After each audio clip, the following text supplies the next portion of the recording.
जय श्री राधे, जय श्री कृष्णा।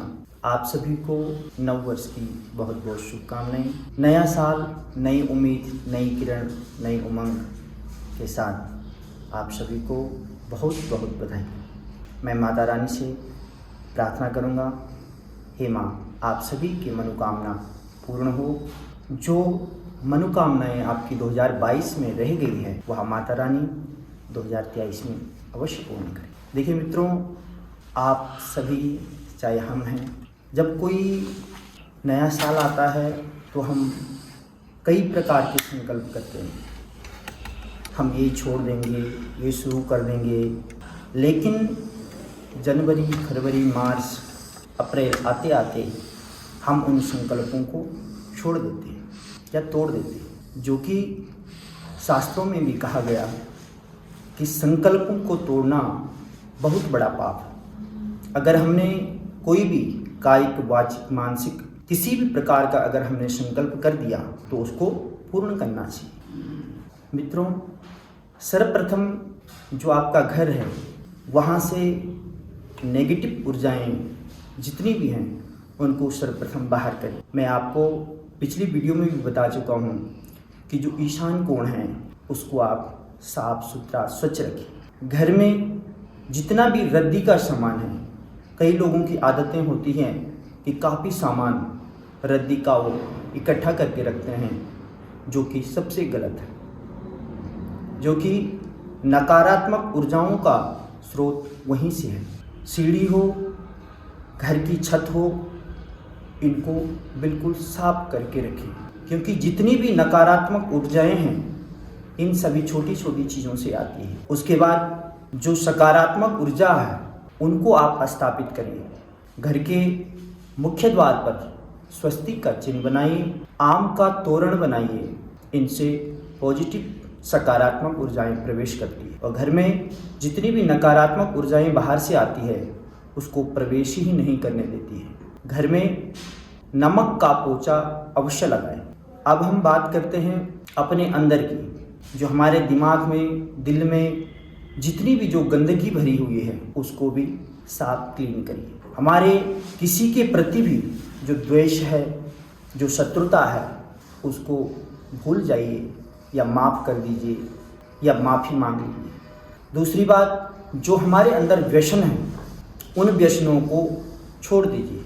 व्यसन, कोई भी व्यसन, चाहे छोटा व्यसन हो चाहे बड़ा, जिसमें मुख्यतः हम देखते हैं शराब हो, मांस हो, बीड़ी हो, सिगरेट हो या किसी अन्य चीज़ों का, जुआ है, कई प्रकार के व्यसन हैं। ये सारी जितनी भी चीज़ें हैं हमारे जीवन में आने वाली खुशियों को रोक देती है और फिर हम रोते हैं कि हमारे भाग्य में नहीं है, हमारी किस्मत ही ऐसी है, हमारे ग्रह ही ऐसे। सर्वप्रथम हमारे अंदर जो नकारात्मक चीज़ें हैं उनको हम बाहर करते हैं। उसके बाद कुछ 5 सूत्र हैं।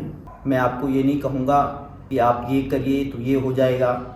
आप सिर्फ 5 चीज़ें हैं, उसको आप इस नए वर्ष में आजमाइए। देखिए आपका भाग्य, आपकी किस्मत अवश्य चमके। बस इसमें आपको कुछ चीज़ों का ध्यान रखना है। सर्वप्रथम आता है उच्च शिक्षा।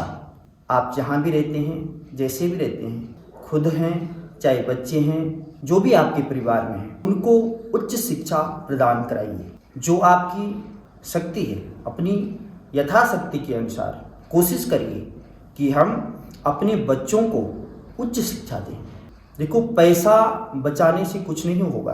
पैसा हम किस लिए बचाते हैं? अपनी बच्चों के लिए, अपनी संतानों के लिए। लेकिन अगर वही संतान अगर पुत्र हो या पुत्री हो, सुपुत्र हो जाए, सुपुत्री हो जाए, तो उसके लिए धन इकट्ठा करने की आवश्यकता नहीं है।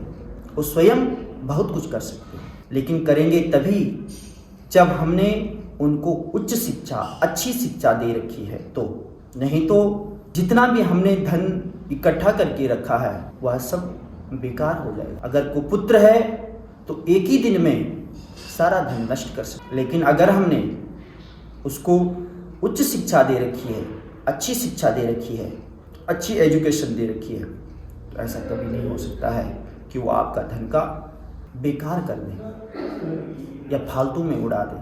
शिक्षा एक ऐसी चीज़ है जिसको ना तो हम कभी बांट सकते हैं, जैसे भाइयों का बंटवारा होता है तो उसमें हम शिक्षा को बांट नहीं सकते हैं। शिक्षा एक ऐसी पूंजी है जिसको कोई चुरा नहीं सकता है, तो ये अमूल्य चीज़ है।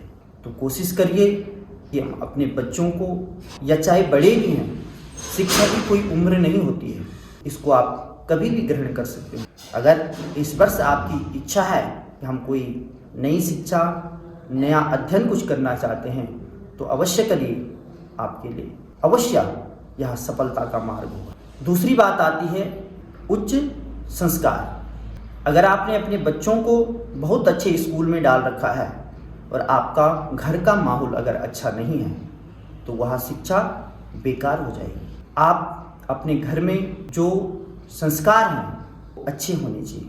हमने पति के साथ कैसे पेश आना है, पत्नी के साथ कैसे पेश आना है, हमने अपने माता पिता के साथ किस प्रकार का व्यवहार करना है, हम आपस में किस लैंग्वेज में बात कर रहे हैं। क्योंकि बच्चे जो हम करते हैं वही बच्चे करते हैं, यानी जो देखते हैं वही करते हैं। बाकी हम उनको अगर उपदेश दें तो उनकी समझ में नहीं आता। तो अपने घर का माहौल आप सुधारिए, संस्कार अच्छे लाइए, देखिए आपके बच्चों का, आपके परिवार का भविष्य उज्जवल हो। तीसरे नंबर पे आता है संगति। हमारे बच्चे हों, चाहे पत्नी हो, चाहे पति हो, एक दूसरे का सबने ख्याल रखना है। हमारे बच्चे किसके संग में हैं। आपने बहुत अच्छे स्कूल में रखा है, बहुत अच्छी शिक्षा दे रही हैं, घर का माहौल भी बहुत अच्छा है, बहुत उच्च संस्कार है, लेकिन बाहर जो उनके दोस्त हैं, मित्र हैं, अगर वो संगति गलत है तो आपकी शिक्षा भी व्यर्थ चली जाएगी और आपकी संस्कार भी व्यर्थ चले जाएंगे। तो तीसरे नंबर पे संगति का विशेष ख्याल रखिए।